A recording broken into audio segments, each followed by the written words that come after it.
तो हम लोग कल पढ़े थे कोशिका के आधार पे जंतु के प्रकार, मतलब दो भागों में उसको बांट दिया था, दो वर्ग में। एक था एक कोशिकीय जीव, दूसरा है बहुकोशिकीय। एक कोशिकीय जीव हम लोग पढ़ चुके थे। एक कोशिकीय जीव में ये पढ़े थे कि जिन जीवों का निर्माण एक कोशिका से होता है उसको क्या कहते हैं? एक कोशिकीय जीव कहते हैं। अब दूसरी बात आता है बहुकोशिकीय जीव। बहुकोशिकीय, बहु मतलब पता है बहुत सारा। तो वे जीव करो। तो बहुकोशिकीय जीव क्या है? वे जीव जिनका शरीर एक से अधिक कोशिकाओं से मिलके बना होता है। मतलब वे जीव जिनका शरीर एक से अधिक कोशिकाओं का बना होता है उनको क्या कहेंगे? बहुकोशिकीय। मतलब एक से अधिक कोशिका, मतलब ज्यादा से ज्यादा कोशिका से मिलके बना होता है उसको क्या कहेंगे? बहुकोशिकीय जीव कहते हैं। जैसे हुआ मनुष्य का शरीर देखो कितना बड़ा होता है, उसमें बहुत सारा कोशिका लगा हुआ, बहुत सारा कोशिका से मिलके बना हुआ है।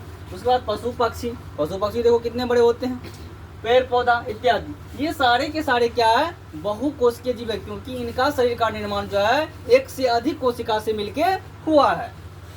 अब देखो क्या पढ़ना है? कोशिका के रूप। कोशिका के रूप क्या होता है? कोशिका के रूप में काफी भिन्नताएं होती है। कोशिका के रूप में क्या होती है? काफी भिन्नताएं होती है। कोई कोशिका अलग अलग होता है, किसी का छोटा होता है, किसी का बड़ा होता है, किसी भी आकार का हो सकता है। जैसे कि यहाँ देख लो, ये मणि यानी कि कौन? कोशिका जो है चपटी भी हो सकता है, गोलाकार भी हो सकती है, लंबी हो सकती है, घनाभकार हो सकती है, स्तंभकार हो सकती है, बहुभुजा इत्यादि आकृति का हो सकती है। मतलब इसमें से किसी भी आकृति का हो सकती है। सुना क्या ना? कोशिका का जो आकार है, रूप है, वो चपटा भी हो सकता है, गोलाकार हो सकती है, लंबी हो सकती है, घनाभ का आकार हो सकती है, स्तंभकार हो सकती है, बहुभुज भी हो सकती है, किसी भी आकार की हो सकती है। जंतुओं में पाए जाने वाली तंत्रिका कोशिका इसको मारो तो, इसको जोर से मारो इसको। क्यों बात कर रही हो? जंतुओं में पाए जाने वाली तंत्रिका कोशिका लंबी एवं क्या होती है? शाखित होती है। देखो जंतु में जो पाए जाने वाला है ना, ये लंबी है ना, और शाखा, इसे बहुत सारी शाखा है कि नहीं है? लंबी भी होती है और शाखित होती है।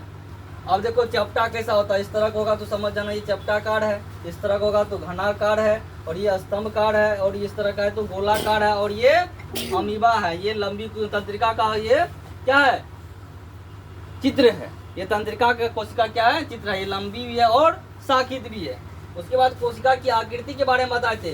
सभी कोशिकाएं अलग अलग आकार की होती है। सभी कोशिका क्या होती है? अलग अलग आकार की है ना। वो ये किस्सा है, सभी कोशिकाएं अलग अलग आकार की होती है। ये बात को ध्यान रखना है। जैसे WBC का मतलब समझते हो? व्हाइट ब्लड सेल, श्वेत रक्त कणिका, इसको हिंदी में क्या कहते हैं? श्वेत रक्त कणिका, तंत्रिका कोशिका, पेशीय कोशिका, ये सारे के सारे जो है ये कोशिकाएं हैं जिसकी आकार क्या होती है? अलग अलग होती है। फिर आगे वाले हम लोग देखेंगे कल वाला क्लास में, ठीक ना? आगे इससे तो इस सब को क्या करना है?